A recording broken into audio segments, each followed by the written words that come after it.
Hello everyone, welcome back to my another blog. দিনটি ছিল 25শে April. Current না থাকার কারণে কোনো পিলপিলিও পাওয়া যাচ্ছিল না, তো দাদাকে বললাম দিয়ে আস ব্রাইডের বাড়িতে, তো দাদা নিয়ে ব্রাইডের বাড়িতে দিয়ে আসলো। কারেন্ট না থাকার জন্য ব্রাইডের বাড়িতে যেয়ে দেখি ইনভার্টারও কাজ করছিল না, তো অন্ধকারেই বসে রয়েছি। সেদিন এতই গরম দিয়েছিল, বসে বসে অন্ধকারে বসে রয়েছি, আর কতক্ষণ বসে থাকবো, টাইমও ওভার হয়ে যাচ্ছিল বসে থাকার কারণে। তারপরে ব্রাইডের বাড়ির মানুষকে বললাম ইনভার্টার বা জেনারেটরের ব্যবস্থা করো, তো জেনারেটরের ব্যবস্থা করে দিল, জেনারেটর লাগিয়ে দিল। তারপরে ব্রাইডকে সাজাতে বসালাম। জেনারেটর লাগিয়েও কাজ হয়নি, জেনারেটর ফ্যান তো আস্তে আস্তে চলছিল, তো মাকে বললাম মা তুমি হাওয়া দাও, তারপর মা হাওয়া দিয়ে দিচ্ছিল ব্রাইডকে। জেনারেটর দেওয়ার পরেও জেনারেটরও অল্প পরপর বন্ধ হয়ে যায়, তারপর অন্ধকারে ফ্ল্যাশ জ্বলিয়ে আমি সাজাচ্ছিলাম। তারপরে মাকে দেখো, মা তো ঘেমে একবারে অস্থির হয়ে যাচ্ছিল, এতই গরম দিয়েছিল সেদিন।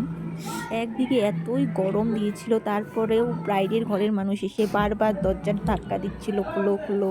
জেনারেটরটাও এতই প্রবলেম দিচ্ছিল, অল্প পরপর বন্ধ হয়ে যায়, অল্প সাজায় অল্প পরপর বন্ধ হয়ে যায়, আবার বের হয়ে বলতে হয় জেনারেটরটা ঠিক করো, লাইট দাও, লাইট চলে গিয়েছে, তারপরে আবার লাইট দেওয়া।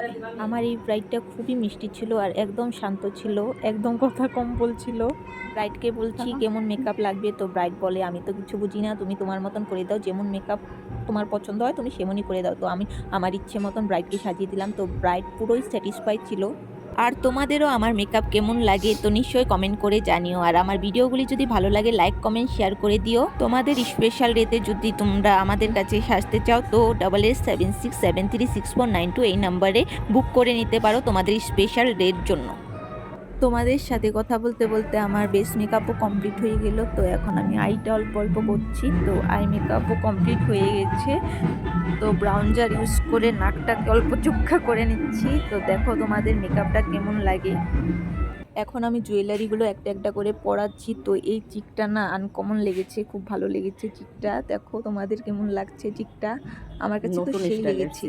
তোমাদের সাথে কথা বলতে বলতে সম্পূর্ণ মুখের বেস মেকআপটা কমপ্লিট হয়ে গেছে, তো কপালের কলকাটটা সিম্পলি রেখেছি, রিসেপশন বলে কথা, বেশি হাবড়ি চাবড়ি দিলে ভালো লাগবে না, তাই সিম্পলি কলকাটটা রেখেছি। তো ফাইনাল লুকটার জন্য অল্প ওয়েট করো, তো জুয়েলারিটি পরানি হলে আমি হেয়ার স্টাইলটা করবো, হেয়ার স্টাইলটা করলেই ফাইনাল লুক এসে পড়বে। তো ফাইনাল লুকটার জন্য অল্প ওয়েট করতে থাকো, তো জুয়েলারি মেকিংটা দেখতে থাকো। জুয়েলারিগুলো খুব ভালো লেগেছে, ব্রাইডের প্রত্যেক কয়টা জিনিস খুবই সুন্দর হয়েছে, শাড়িটাও আমার কাছে খুবই পছন্দ হয়েছে, ব্রাইডকে পুরোপুরি লক্ষ্মী ঠাকুরের মতন লাগছে। ফাইনাল লুকটার পরে তুমি দেখতে পারবে, ব্রাইডের বাড়ির মানুষেরও খুবই পছন্দ হয়েছে ফাইনাল লুকটা।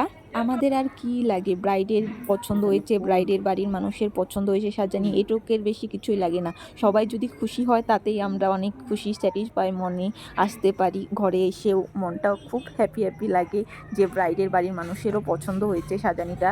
আর থ্যাংক ইউ তোমাদের, তোমরা ভরসা করে আমাদেরকে কাজ দাও, তারপরে স্যাটিসফাই হয়ে যাও, ওইটার জন্য অনেক ধন্যবাদ তোমাদের।